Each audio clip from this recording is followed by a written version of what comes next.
Hello, everybody. My name's Lloyd Stokes, and I am the founder of a company called Sourced. If you've not heard of Sourced, we are a recruitment agency based in the UK who work with technology companies, SaaS brands who want to scale and scale fast. And we help those businesses to attract, hire, and retain the best go-to-market talent. This podcast is called Sourced Presents, and it is the opportunity for us to interview a huge cross-section of people in our network, people that we know and have met and spent time with, and think that they have just great stories to share. And their roles and responsibilities are varied, but they all work within, predominantly actually all work within the kind of the marketplace that I just said. Today, I am joined by Conrad Swift, who's just told me he's had 3 espressos before this call. So get ready for some fast talking. But yeah, we'll try and slow things down. But Conrad and I have, I guess, known each other for probably about 18 months now. Conrad is in charge of talent at a business called Orbital, recently renamed or rebranded to Orbital. We're Orbital Witness. And Conrad's just been somebody we've had the opportunity to get to know quite well over the last 18 months. And is the first person I've actually interviewed on Source Presents that works in talent for a client. So really looking forward today to just getting his perspective around kind of, I guess, what works, what he's seen, like how that function can work in isolation. Also, to be honest, how you can work with agencies as well and make that relationship work, and some of the learnings that he's had. But that's enough of me talking. I think before we go any further, I'm going to let Conrad introduce yourself. I think maybe as a starting point, Conrad, it would be really good just to hear about kind of what you do today, where you're at, a little bit about Orbital, and then we can dive into a bit of your background. Okay, yeah. Well, thanks for having me, first of all. Do appreciate it. So like you mentioned, we are Orbital, previously Orbital Witness. We're essentially an AI company that automates or working on automating the legal portion of property transactions throughout the world. So big challenge, obviously world's number one asset class. Yeah. We do that with 3 different products. One Orbital Witness, one Orbital Residential, one Orbital Copilot. Mm-hmm. Um, a lot has changed for us in the last couple of years due to 2 newer products coming to market. It's doing really well. We're also massively focused this year on expansion into the US with Orbital Copilot. Sure. I won't go into too much more detail around products, but yeah, we're Yeah. growing pretty quickly. Um, I think when I started in December 2022, Yeah. so just over 2 years ago, we were just over 30 people at that point. We're now over 70. Wow. Still lots of roles to fill. And Yeah. that doesn't seem to be slowing down, which is good. Um, so yeah, that's a little bit about us. Obviously, my Yeah. role, I was the first hire into the talent function. I mean, there was Mm-hmm. a little bit in place, and obviously they'd done some hiring before I started, but essentially brought in to create a bit more of a process and to manage those processes, to iterate on certain things that we already had in place, um, and to try and make it a bit more of a well-oiled machine, I suppose, when it comes to hiring, which is something that I'd done in the past in a previous role Yeah. and have kind of been involved in the last sort of 5 years in SaaS startups, particularly like B2B SaaS startups. So yeah, Yeah. that's a little bit about me. Love it. Thank you. Thank you. Yeah, I think that we'll come on to this, I think, but certainly and I've got some other really good contacts and friends who are in talent, but it's been quite a tricky period, I think, in from COVID onwards for people in for people in recruitment, full stop, but certainly for people in talent. I think that what I saw was kind of pre-COVID. A lot of hiring going on, a lot of people building talent functions. COVID came, a lot of people losing their jobs actually, and really struggling, and some kind of going back into agency or just completely pivoting into different sectors and industries.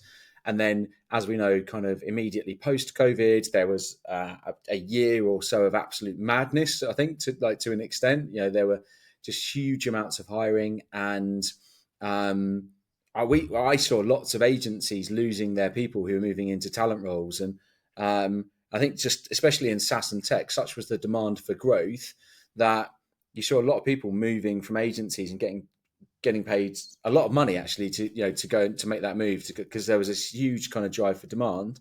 And then, as we know, there was also then a kind of drop off in the end of 22 into 23, and so that meant again it was so a lot of people lost their jobs again, and it's kind of feels like it's starting to come back to there's more investment, there's more growth happening again, but it's slower and more cautious and not as kind of gung ho. So I think it's been a really interesting 5 years for people in talent and people who moved into talent. And I know a lot of people who've left because it's just been too turbulent for them. Yeah. It would be, I guess, like for to understand with you, we can come on to Orbital in a bit because I think there's a lot there's a lot of great stuff we can cover there. But if we go back like a little bit further, what's the journey in the story for you from kind of getting into recruitment and then finding yourself moving into the SaaS talent space? Like where did it start and why? Why did you get into talent? Yeah, really good question. I was actually having a conversation with somebody this morning on that journey. Yeah, A new starter, in fact. Just we went and had like a coffee this morning. But I mean, I don't know how far back you want me to go, but I mean, I've had a very much like a what you'd call a zigzag career. Started yeah, off like left college, like dropped out of college. Wasn't particularly like academic in that sense, but quite good yeah, with hands-on stuff. yeah. So I actually got an apprenticeship with BMW as like a car technician. So I did that for a number of years. So yeah, I from didn't know that. did you not know that? Have I No, I not did told you not that know that. before? No, no, no. I Yeah, love that though. yeah. So I I was a mechanic for 4 years. Went to Australia for a year and travelled, and then when I came back, I Yeah. was again like a mechanic for a couple of years. Ended up getting out of the motor trade and going into like a very junior sales role because I moved Hmm. from the Midlands up to Manchester. Hmm. And that was the reason I'm telling you this is because that was the first time that I was like ever involved in a form of recruitment in the sense Hmm. that I became a sales manager and was like recruiting people into my team. So like that was the Hmm. first internal recruitment I suppose I'd ever done, Yep. and the first time that I've been exposed to that. Um, and I did that for like a couple of years. I enjoyed the being able to bring people into a business, explaining what you did, seeing if they were interested in that, and then being able to kind of like mold and develop them, I Hmm. suppose. And actually like being able to build something. I think that's the where the appeal was. Eventually left that business, went into like a more of a traditional agency side Yep. role. And then from there went and became like a business consultant where I was managing accounts with recruitment agencies, so working with people like yourself or Okay. people that owned recruitment agencies. Yeah. Um, Eventually, was asked to then go and work on a project, which was a startup, which is the role that I mentioned before I started at Orbital. Mm. Um, with some founders, very, very early stage. So I was the first employee at that point. There was a few options on the table in terms Wow. of, yeah, we had to do quite a lot of stuff. It was there's like initially I was doing like market research for like a couple of weeks and Right. we were understanding what the product might be. Yeah. Um, Eventually it was like, okay, well we need to start hiring some people. It was a bootstrap company Hmm. and it was like, right, you're now the person that manages the recruitment. Um, And from there, we scaled the business to like 185 people, I think, in about 2.5 years, which was an absolute rocket ship of a ride. That Um, really is that it, in an it, industry where the term rocket ship is overused. yeah, Wow. it Okay. was wild. It was Yeah. wild. I'm actually only 22. No, it was, it, it definitely did age me though. BMW started at 12. Yeah, Um, that's it. That's it. No, it definitely was one of those periods of my life where stress levels were through the roof. There was like so much going on, but I learned so much from having that experience. Um, I know that like a lot of people say, oh, it's not the years of experience, but the experience in the years. Like genuinely, I feel yeah, like having, yeah, I think it was like just over 3 years that I was there for, like going through all of that, I learned a ridiculous amount. I'd never been in tech before either. So like being in the SaaS business where you're hiring software engineers, having to learn like all these different terms, these different languages, what front end and back end was, like yeah, it was all very, very new to me. yeah. Um, so yeah, that was really, really interesting. Obviously, I can talk more on that if you wanted me to. But then, what you were just talking about there, the reason I mentioned this Mm, as well is what you just mentioned there about the market for talent professionals and recruitment in general being very mm, volatile over the last 5 years. That was mm, kind of like the period where COVID happened. We all worked from home, and mm. then I felt like I was maybe in a bit of an echo chamber for some of it. I Yeah, didn't necessarily see this huge spike in roles for talent professionals because I was just so in my own world, like trying to yeah. help build this business. And then it was at the point where, unfortunately, that business didn't work out after like 3.5 years. My role was made redundant, along with I think 40% of the business, which was Okay. obviously quite a. It sounds like I'm probably like over dramatizing it a little bit, but it was quite a traumatic thing to go through. Like you've built this business and you've got all these colleagues that you work with and really close with and have Amazing. gone through COVID Yeah. with, and then having to kind of like see them and myself like leave the business. That business unfortunately went into liquidation like 2 or 3 months after all those redundancies as well. And it Right. was only kind of at that point that I was like, oh, I'm this isn't just a unique scenario for Right. Yeah, yeah, that makes sense. this company and for me. Actually, it's happening across the board with Hmm. many different tech businesses, startups like big tech, and for many talent people. Because unfortunately, when that does happen, talent is usually the first to go. Um, yeah, and then Yeah. obviously felt very fortunate to find the role at Orbital, which felt very aligned and really good timing. Um, so yeah, I don't know whether that answered your question or not, but yeah, that's kind of No, like no, it my definitely experience of does. what happened or No, what has happened over recent years. yeah, no, it definitely does. It definitely does. I didn't realize that in your previous company there'd been that level of growth because actually I mean, you will definitely know this now, but that level of growth just doesn't happen very often. It's kind of, No. and maybe maybe slightly a sign of the times. Then I don't know, but like it's rare. It's really rare to find companies that go through that. And actually, again, you'll know this just as well as I do, if not better, that some people really thrive in that environment. And one of the biggest challenges I think with joining any early stage startup, scale up businesses is it's not just finding the people who've got the right experience, it's finding the people who are going to succeed in the environment that they're going into because it's very, very different. Um, and you must have and still do have clearly some of those characteristics. Like, but what like why did you enjoy it so much? That growth story, and I guess then and now, like, what is it about being within an earlier stage business and going through that? Like, what is it that you personally love about it? It's a good question. Um, I think it's just like in my role. Well, it's not just specific to my role or the past couple of roles I've had, but it's like the impact that you can have. Hmm. Um, like I've got a lot of like friends that are in other types of businesses, even in like tech businesses or like but like bigger, where there's like Yeah. thousands of people. Um, and as much as they are probably like really well suited to that in terms of their personality type, they still sometimes like may have these complaints about how slow things move, unless they're like really used to it and that's like normal.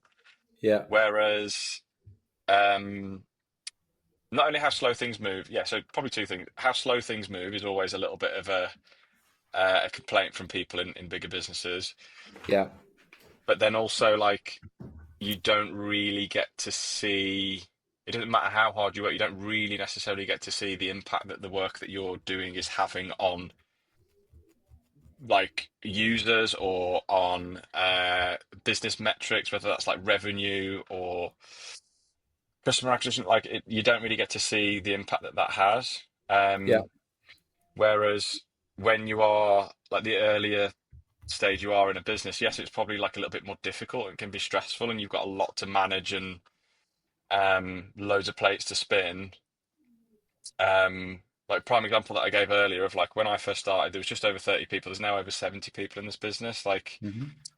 I feel like in 2 years to have achieved that is pretty special. Yeah. And I'm not saying it's all me, of course. Like it takes a whole business to like hire people into the business. Mostly you though, Um, isn't well, uh, no, genuinely, it really does take like a lot of work from everyone. You know that, but um, yeah, like being able to see that like as a percentage, you as an individual in a team of like 10, 20, 30 people, as a it? percentage, the impact that you have from the work that you're putting in is like Mm-hmm. huge. Whereas if you're one of like 2,000 people in the business, you can still put the same amount of effort in, but the outcome isn't as visible or Yeah. as rewarding in many ways. That makes sense. Um, That makes yeah, that makes a lot of sense. What do you think if you're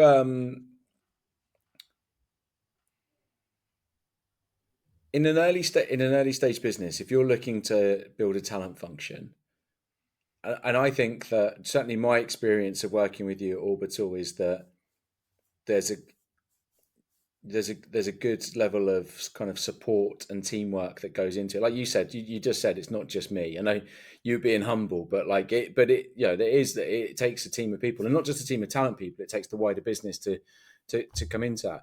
One of the where I don't see this working within businesses is when they hire somebody in talent and that person is just isolated, and like they're basically seen as a glorified resourcer just to yeah. find people, interview people, and then put them in front of, and then they're not involved anymore. Um, and I think I see that failing a lot just from speaking to people who've not worked. But in your view, in order to get that talent function really working very well in an early stage business, what do you think are some of the key things that you need? Um,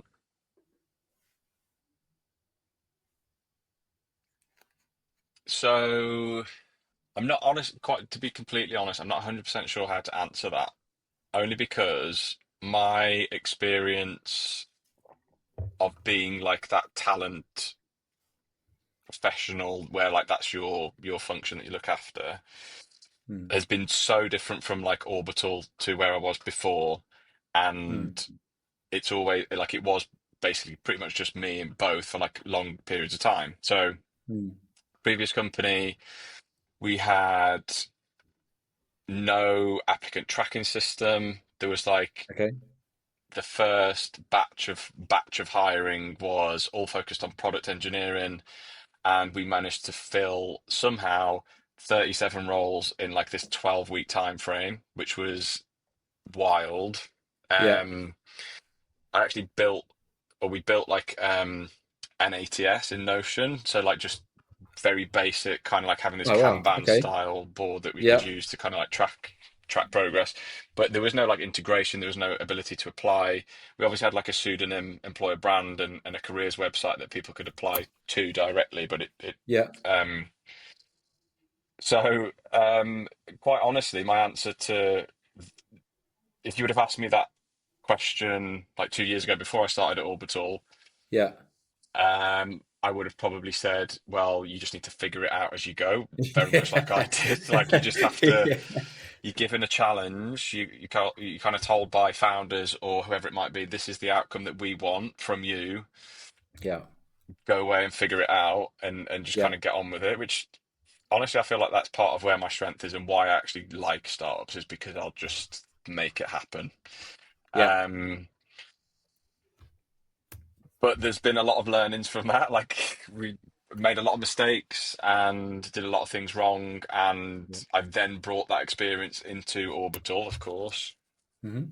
Um, when I started at Orbital, one thing that I really, really valued is the founders and the hiring managers had, like, they really valued talent. Like, they didn't just see it as that, oh, you're just finding us candidates to Yeah. place in this business. Like, they understood how that it's important to attract people to the business and to make sure that we've got a great employer brand, that we're providing a really great candidate experience, but also like that we're finding the right talent and the best talent, and they already had like a really high bar. Hmm. So I think that actually really helped when I started at Orbital, the founders and the hiring managers that were already here, um, having a really good understanding of that, and rather than having to like fight for it and like say, well, actually, no, it's not just about me providing you with CVs Yeah. and whatnot. So there was Um, a healthy level of kind of respect, I guess, already for the function and what was involved. Massively, yeah. Yeah. Which, like I said, I feel very blessed about, and that was probably like one of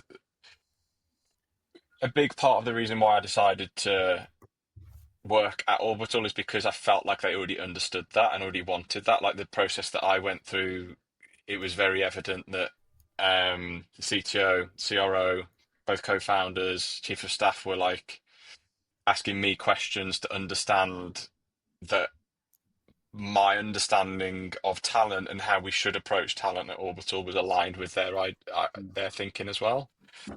Yeah. Um, and there was, like I said, there was already stuff in place. Like they already had an ATS in place. They were already using Hmm. certain tools that I were like, actually, yes, this is what I could have done with in my previous role and would want to implement here anyway. Yeah. So that was a really good indication. And obviously, we've evolved it a lot since then in the last couple of years. Yeah. But yeah, just that mindset and that understanding that it's not just uh, a function of like turning the tap on for candidates. It's, I'm here to partner with hiring managers in the business to kind of make sure that we're hitting our goals when it comes to hiring. That makes sense. Yeah, that makes a lot of sense. I as I'm curious to understand because I think that if you look at the typical path of how people get into talent functions, the obvious route is to go through agency. So you go Yep. agency, you spend some time in agency, and then you move into. Not everyone does that, but that's the kind of tried and tested route. Um, and I think that I not think I've definitely spoken to some people in the past who some of a lot have made a really seamless transition into doing that and have just thrived. And then sometimes some people haven't so much, and there have been things that they just didn't expect or weren't used to working client side in a talent function, which were quite different to working in an agency.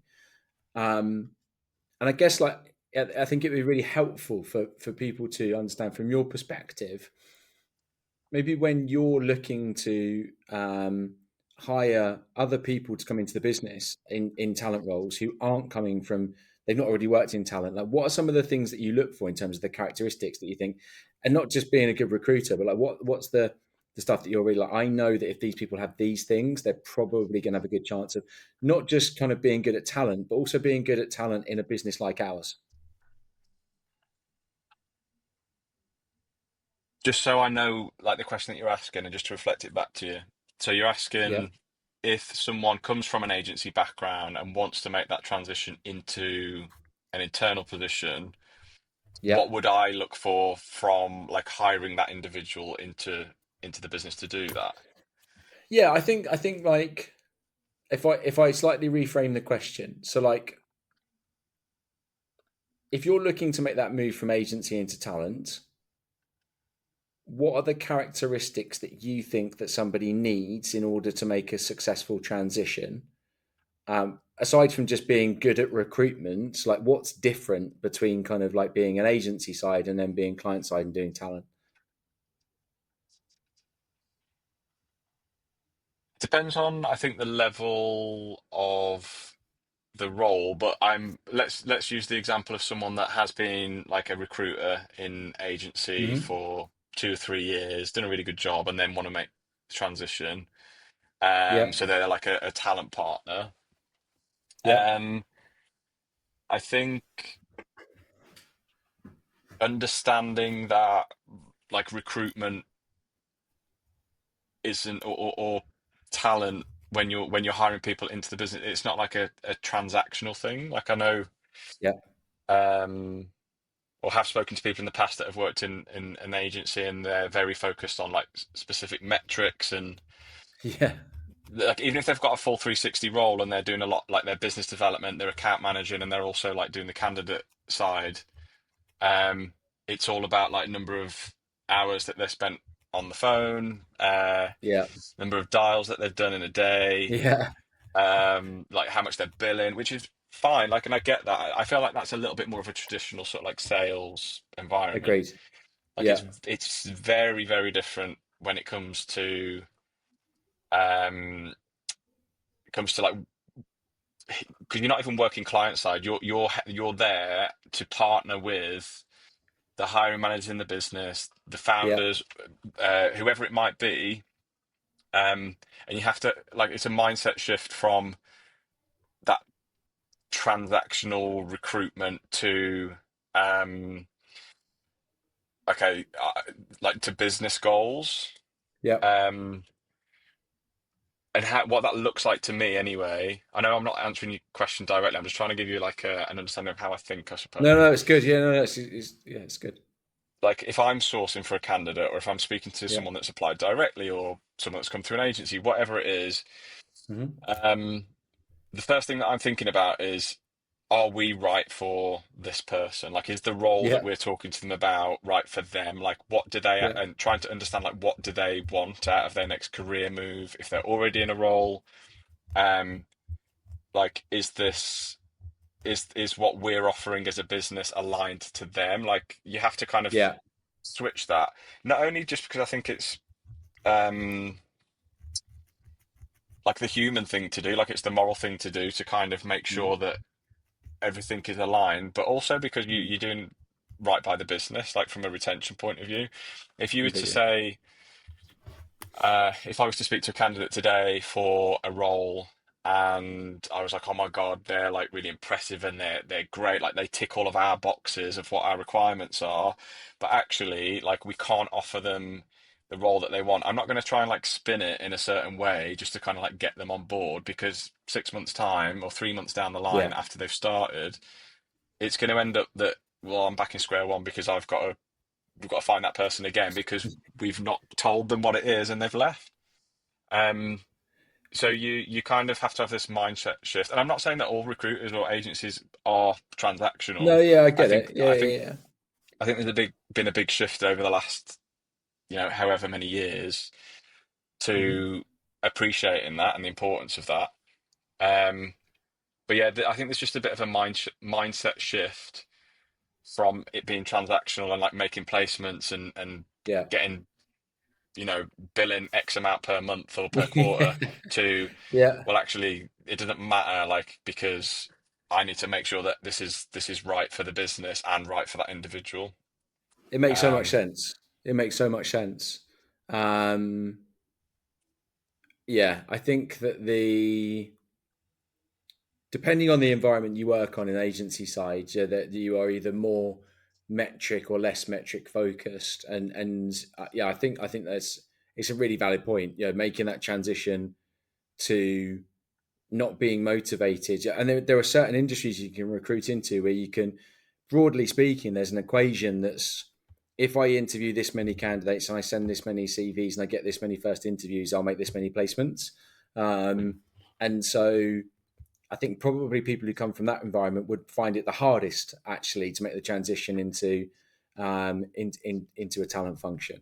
Um, One of the areas that I know that we both aligned on very early on when we spoke, and we kind of touched on it just then, but I think it's crucial, and I think it's really critical for early stage business in particular as a point of difference to help attract the best people but retain the best people. And I would say I think that you guys do incredibly well at Orbital, even with your first stage, which is, you already said, you probably spend more time talking than the candidate does sometimes in the first stage interview, because I know how thorough you are around talking about the business and the opportunity and the culture and making sure there's a really clear alignment. Um, I think candidate experience is so critical to attracting and retaining the best talent.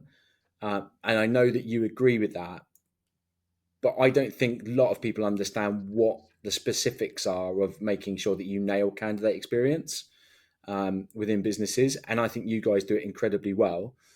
Without sharing all your secrets, can you talk a little bit about why you think it's so important, but also kind of like what you do to make sure that you nail it? Yeah, I think it kind of ties into what we were just talking about in some ways as well. Um, I don't know, like a lot of people talk about candidate experience like it's a super complicated, um, like it is like a super complicated uh, concept to try and like grasp, but I think it just comes from like having um, a certain mindset, like I've talked about, like having a bit of empathy and understanding, like if you actually put yourself in that candidate's shoes, like you'll have done an interview in the past, like Yeah. as a candidate, I've done it multiple times. Like remember how you felt in that scenario, what you've where you've had like a negative experience or a positive experience, what was that about? So it just comes back to empathy, I think. Understanding, well, this person is, let's say they're already in like in a role, they're potentially thinking of moving. Hmm. You need to like dig into and understand, well, why are they looking at moving? Um, like I said before, like what are they looking for in their next role? Like, do you think that you can offer that and explaining that to them? Um, like when I do like have an initial call with a candidate for the first time, like you say, I probably talk more than I actually ask questions, and Yeah. obviously I want to get to know them and understand them. But Mm. because we work like in this, so Orbital is on this intersection of very complex, technically complex domain within property law, right? Hmm. We've got three products now. Each does different things and has like Hmm. a different ICP in some respects. Yeah. Um, and then we use the most cutting edge technology that the world has ever seen that's evolving rapidly. Like being able to explain all of that and get that across to a candidate, I think is really, really important. Otherwise, they'll just end up leaving the call, not having a clue what we do, not understanding our mission, not understanding anything about like the role and how they can impact or what the impact that that role will have on the future of the business and the direction of the business. Yeah. So if you don't explain that and give them a really good understanding of that, that's not going to sit well with them. Like I just think, well, how would I feel if someone had just kind of jumped on a call with me and read off a screen, which I've had happen to me before, read off a screen, a list of questions as like a screening call, 20 minutes, and then gone, Yeah. yeah, okay, cool, thanks for that. You know, we'll be in touch in the next few days to let you know how you got on. Like that's not something that I would think, oh yeah, I'm really excited to hear back from them. Um, so there's that. That's like the first point. There's so much more that we could talk about in terms of making sure that you're given really clear um, feedback to candidates when they've been Hmm. successful or haven't been successful, Yeah. especially I think in later stages. Hmm. Um, you know, the more time and effort that a candidate's putting into the process, the more that you should be giving back in terms of value. And Yeah. if you know someone's come in for a face-to-face interview and they've spent a lot of time and they've done like a task, whatever it might be, you need to make sure that actually you're giving giving them something for that. Like Agree. it should be right. Here's your takeaways, and this is what we're going to help you with, so that if you're interviewing at another place or in the future, if you want to interview again, like this is the things that we feel like that you've done really well, or you could do better. Um, so yeah, there's a lot to it. Like I don't think there's Yeah. any like exact science. It's just Is it? about the mindset, because the actions that you take based on the mindset of this is a human being, they are putting time and effort in. They're probably like a little bit nervous about leaving a current role because that's their like their livelihood. Like you just need to think Yeah. about them as Yeah. individuals, and then the actions that you take from that mindset will end up or should be positive from there, and should give them a good candidate experience, really. I think that um, the mindset point is really, really important, because I think that especially when you're hiring for, when you're looking to attract top talent that have got, um, typically maybe you find them more in kind of complex software and SaaS environments, but um, they naturally will be just smart. No, not academically smart necessarily, but they'll just be smart. They'll be curious. They'll be curious. They'll ask good questions, and I think that they will be very perceptive in terms of analyzing what the people within the business. So, and you can smell fake fraud, like not easily, you know. Mm. I think, and it's a mindset thing, like you say. I think that I've definitely, I think earlier in my career worked with more companies where I was like, just this this doesn't feel right. It doesn't. I'm not sure about this. Like, it's just something that doesn't sit right with me. I'm not sure that they're. And so now, like now that I'm a lot more experienced, I've done this for a lot longer. I think that um, when I find myself in those situations, I'm way less inclined. So I'm more inclined to just be very honest with my feedback, and especially if I'm working with a new client, and say, look, that's not acceptable. You can't. I'm not prepared to represent you and to go and speak to people, because especially when the requirements are tough, there's a lot of work involved, and you're asking people. They're then a reflection of you. But also, I just think that it's such an easy it is so easy to get right, and so it amazes me how people get it so wrong. Yeah, um it is. It is wild. I think, like you say, it definitely comes back to um, which is something that I loved about like my interview process with Orbital. Obviously, from speaking with Will, Ed, like Andrew, Aisha, Naomi, like it was evident. Like I just got a good feeling about the throughout the process of having been with them. And actually, it's funny that you mention and people talk about gut feel, and I'm not talking about like assessing candidates in certain things, but yeah. um, I actually mentioned in my final stage interview when I was interviewing with Orbital, it is about just being really transparent, really honest, and having like a different mindset when it comes to hiring. Because if you aren't authentic, if you're not telling the exact truth, if you're kind of like twisting things in a certain way, like as human beings, we can pick up on that. Like that's a natural thing that we've evolved to do over like millions of years. Like Yeah. I think I said something in my interview actually. It's like I can't remember the exact numbers, but like your conscious mind can only process like a certain number of bits per second, whereas your Yeah. subconscious mind is like thousands, maybe even like millions of bits per Yeah. second. Yeah. And that's because we've evolved to do that. So if you're like in an interview process, or if, like as a candidate, and you're picking up on certain things that are making you think or feel like something's not quite right here, like there's a certain lack of authenticity, and even if you don't know exactly what that is, like listen to your gut basically. um which I think why it is so important to just be like real with candidates, like be honest about the position that the business is in, be honest about the role. Like if you don't, like I get asked questions by candidates quite regularly about the role or about certain things that I don't know the answer to. And I'll be like, Hmm. look, I'm just going to caveat that I don't know the specific answer. I can give you my opinion on it, but if you really want to know a solid answer, like that'll come through further stages and whatnot. I do my best, of course, to answer the questions, and I'll give like my honest opinion about things as well. Like I'm not going to sugarcoat anything. It's not all sunshine and rainbows in a startup. And if you try and pretend to someone that it is, like you say, they're going to smell that. They're going to pick up on it straight away. Um, They yeah. definitely will. The gut feel thing, I think, is a I talk about that a lot, actually. So I think especially when we're talking to candidates who are at a later stage of a process, and let's say they're in like more than one process, like we might be representing them, but they've got two or three other things going on. And obviously, as you get towards the end, you want to qualify the level of interest, and like where are you at, and you start to get a bit more probing with those questions, because um, you're getting to that stage where a decision needs to be made. And it's interesting because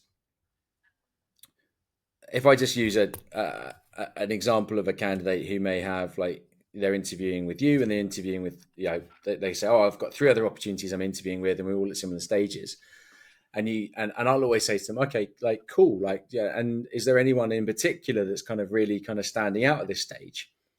If it's the one that I'm working on, and I'm representing, and they say it's that one, I'm like, more often than not, I'm like, okay, I believe you, because you wouldn't say it otherwise. Like that, and you obviously have a feeling, and you've experienced something good so far in that process. But what's interesting is that if it's not the one that I'm representing, the candidate, when they're asked that question, will go, "Oh yeah, I'm just not sure. Like I don't know. Like they won't want to say, because what they basically don't want to do is give you bad news, which is to say, yeah, there's another one Yeah. that I really actually prefer." And so at that point, I find I have to say, look, I'm gonna have to assume that it's not the one that we're working on, because like when you go through an interview process, you have a gut feel, like from, and one of the so somebody, the person who I first reported to when I got into recruitment, used to describe the process of going through a job interview as a candidate as similar to buying a car. um, and so his point was that when you decide that you need to get, or you want to get a new car, you go and have a look at you do some research online and look at cars, and maybe that's like nowadays definitely what people would do. And more often than not, before you've even sat in the car, before you've made your mind up a lot around kind of the look and the feel of it, because you've had a really good first impression. So you've gone to the website, you've read some reviews, whatever it might be. And then by the time you've sat in the car, even if you're going to 6 different dealerships, let's say, so, and the one that you mentally have already decided, that's the one I want. By the time you sit in it, it doesn't matter. It might not, you could do 6 test drives and that might not be the best test drive, but you emotionally have made a connection and have a gut feel towards that. And so his view, and the way that he always taught me, and I still stand by it today, is that from the moment you tell, so if I compare myself in the agency role here, from the moment that I tell that candidate about Orbital, their level of interest and excitement, they'll go away, they'll do their research, and they'll start to imagine themselves in the car, or in this case, in the job. So they'll Mm. think, oh, I could be there. I could see myself working alongside those people. And then as soon as they speak to you, they go, and if they're interested, heightened, heightened, heightened. So by the time you get towards the end of a process, your connection emotionally, through gut, through everything, is so high that more often, 9 times out of 10, I think when you ask that question to a candidate, they go, yeah, that is my favorite. Because in the same way as if you were buying a car, by the time you get to that point, your decision was made 5 stages ago. Yeah. Even if like you haven't consciously made the decision, Yeah, yeah, you yeah. in your heart and in your gut have made the Yeah. decision like long time ago. Long time And ago, it's because you've pictured yourself driving in that car. You've pictured yourself, rather than you go and test drive the other cars, and maybe one of them actually drives a lot better than that, but you've not pictured yourself in that car, and you're just doing that. You're going through the process because you feel like it's what you should do. But in reality, and not everyone buys a car like that, I know, and it's, different people exchange car for something else that you might. yeah, But yeah, these are significant things that happen in your life, and people, the the human element of hiring, I still feel like is the most obvious area that people neglect and could absolutely nail. yeah, absolutely agree. I'm not the most uh like my mind is like if I was to do like one of those personality tests, I know that it wouldn't Mhm. be I wouldn't be particularly high on like the analytical scale. It's all Yeah. about like emotion and human connection and whatever it might be. You know, um, but yeah, you're absolutely right. And when you were talking, then you kind of reminded me of an interview process that we've had most recently. And the candidate obviously accepted, and then but it took a while because they were in like other interview processes, and there was a lot of like from having conversations with this person, I could tell that they were like quite analytical and they were thinking about Yeah. all these other offers and options that they had on the table. And without going into too much detail, but they basically like when they accepted, I had a conversation with them, and they Mm. were like, "It was always going to be like you guys. I just had to like go through this process of removing all of the rationale and these like facts and the pros and cons and whatever it might be, to actually see like, as clear as day. Well, yeah, it should be Yeah. orbital. And I found that really interesting because as much as our brains and our minds are like incredibly useful tools for certain things, that's fine. But um, a lot of the time, if you can like almost mute that noise and move things out of the way, Yeah. you'll actually realize like this is, and this just goes for life in general, I think.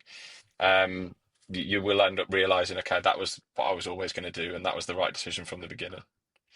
No, I completely agree. I completely agree.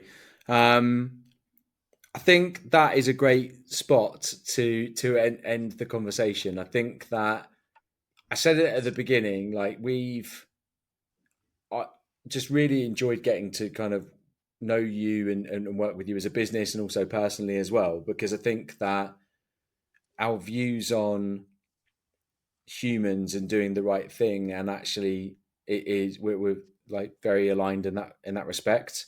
Um, and I think, like I said just a minute ago, I think that if somebody could take away one thing from this podcast, if they're looking to hire or build a talent function or look at how do they attract the best people, then making sure, like absolutely making sure that they nail the human element of it from top down. Like Yeah. everyone in that business needs to be aligned on it. If they can take one thing from this conversation, it would be that, because I think it's something that you do personally and as a business incredibly well. Yeah, no, I appreciate you saying that. It's like genuinely really, really important to me and to everyone in the business. And that's not No, just at Orbital, like it's been in previous roles as well. I mean, I get it. people talk about data, metrics, and obviously that is super important, like having making informed decisions and having the data to kind of make decisions. That's totally get that, but that's Yeah, nothing without the human element and having that empathy and understanding of like where candidates are at. completely agree, Conrad. Thank you so much for being part of this. It's been My a very pleasure. easy and enjoyable 45 minutes. I hope that people who listen to this, who are either in talent or want to get into talent or are looking at building talent and just would like to connect, like it would be a worthwhile connection to make with you. And I think I know you're very generous with your kind of time and insight. So thank you so much. Really appreciate your Thank you. Are we going to meet up soon? time. Yeah, 100%. We'll do it eventually. Eventually.